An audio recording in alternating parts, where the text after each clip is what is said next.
Every morning, it's the same scenario. You wake up still exhausted, with a lingering feeling of drowsiness. You lie there, taking your time to really get out of bed, spending about 40 minutes before you start to feel more awake. Only then do you begin to focus on tasks that demand a higher level of cognitive energy and concentration. After this slow start, you quickly have your coffee, as you woke up slightly late, again, because of the tiredness. Then, you try to get on with your day, whether by going to work, sitting at your computer to study, or even procrastinating for a bit until you get going and situate yourself. Only then do you start to really understand what's happening around you. This kind of morning fatigue is a common problem, and the main reason behind it, in most cases, is that your circadian rhythm is out of sync. The circadian rhythm doesn't just refer to sleep, but also to the level of alertness in our body. It acts as a biological clock, and alertness is the direct opposite of sleep. When we're sleeping, we aren't alert. In the same way, when we're in a state of alertness, it's impossible to fall asleep. Many people don't give proper importance to the circadian rhythm, focusing only on sleep duration and neglecting alertness. However, these two things are interdependent. If you sleep poorly, your state of alertness will suffer, and vice versa. This cycle regulates our energy levels throughout the day. Poor or irregular sleep disrupts this cycle, which causes us to wake up without energy, taking a long time to be productive. So often, we turn to caffeine to try to make up for this lack of energy. However, if used indiscriminately, caffeine can create a dependency cycle, creating several problems as the day progresses. Excessive caffeine consumption throws our sleep routine off balance, impairing sleep architecture.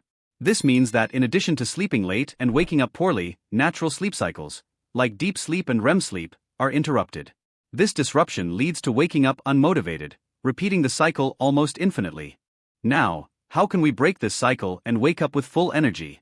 There are several practices that can help us correct this routine, and each may vary according to an individual's lifestyle. However, I'll highlight here two fundamental points that have a significant impact on the quality of sleep and waking up. The first practice is to expose yourself to natural light first thing in the morning. This is essential for regulating the circadian cycle and specifically, for activating the genes responsible for our biological clock. These genes, known as clock genes or clock genes, are located in the suprachiasmatic nucleus of the hypothalamus, which is the control center of our circadian cycle. But what exactly does this mean? Morning natural light serves as a trigger for these genes, adjusting your body to enter a natural rhythm. Exposure to natural light early in the day is like giving a start to your body's daily cycle. This suprachiasmatic nucleus receives light through the eyes, and this light sends signals to the brain, activating a series of processes that influence everything from mood to alertness and energy. Imagine waking up at 7 a.m., but staying in a closed environment with dim lighting until late morning. Your body doesn't receive the proper stimulus that the day has begun, meaning that psychologically, it wakes up only later. This delay in light exposure makes the circadian rhythm adjust to start later, directly impacting your morning and overall energy throughout the day. Therefore, what you should do is expose yourself to natural light as soon as you wake up, for at least 30 to 40 minutes. It doesn't have to be direct sunlight on your face. Simply being in a naturally lit environment is enough. Even on cloudy days, natural light intensity is sufficient to regulate the circadian rhythm since it's still much stronger than the artificial lighting in your house. This simple habit of exposing yourself to natural light in the morning has great potential to improve your state of alertness and reduce fatigue throughout the day. Many people report that after a few weeks of practicing this, they start waking up with much more energy, feeling more awake and attentive from the first moments of the day. The second fundamental practice for improving sleep quality is what we call sleep hygiene at night, which essentially means creating an environment conducive to rest. At night, it's essential to do the opposite of what we do in the morning. Reduce light exposure and lower stimulation in your environment. Artificial light, especially white and cool lights, like LED bulbs, mimics daylight and can confuse the brain, signaling that it's still time to be awake and alert. To avoid this, opt for warm lights, such as yellow-toned bulbs, which are less stimulating and help induce relaxation. This signals to the brain that the day is winding down and it's time to start unwinding. By dimming the lighting in the house and avoiding intense artificial light, you help your brain enter a nighttime rhythm. This shift prompts the body to start producing melatonin, a hormone that induces sleep and helps regulate the circadian cycle. This is a crucial step to ensure deep, restorative sleep that allows you to wake up refreshed. In addition to these two practices, several other factors contribute to sleep quality. It's important, for instance, to avoid caffeine consumption after the afternoon, as caffeine can interfere with the body's ability to fall asleep and achieve deep sleep. Stress management is also essential, as high stress levels keep the body in a state of alertness, making it difficult to relax and sleep. Another important factor is the activities you do at night. Stimulating activities, like working or engaging in intense exercise close to bedtime, can keep the body and mind active, making it harder to transition into sleep.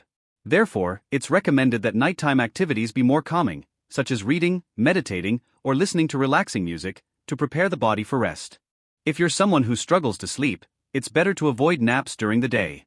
Napping can be a good practice for those who already sleep well, but for those with difficulties, it can interfere with nighttime sleep. If you really need a nap, try to limit it to 20 or 30 minutes to avoid deep sleep and impacting night sleep. The architecture of sleep, or the cycle of stages we go through when sleeping, is another factor worth attention. When we sleep, we go through different stages, from light sleep to deep sleep and REM sleep, which is the dreaming stage. Each of these stages is important for the recovery of both body and mind, and ideally, we should go through all of them in a balanced way. To ensure that your sleep is truly restorative, it's important to create a routine that allows your body to follow this natural cycle. From exposure to natural light in the morning, to reducing light at night and choosing activities that promote relaxation, every detail contributes to a more complete and efficient sleep architecture. In summary, sleep is essential for keeping our body and mind functioning well. When we sleep well, our attention, energy, and responsiveness improve, while lack of sleep can increase our impulsivity, irritability, and even stress levels. Understanding what happens in the brain during sleep helps us appreciate these practices even more. For those seeking quality sleep, remember the two main tips shared here. Expose yourself to natural light in the morning and reduce lighting at night. With these simple practices, you're already well on your way to waking up refreshed, energized, and ready to take on the day.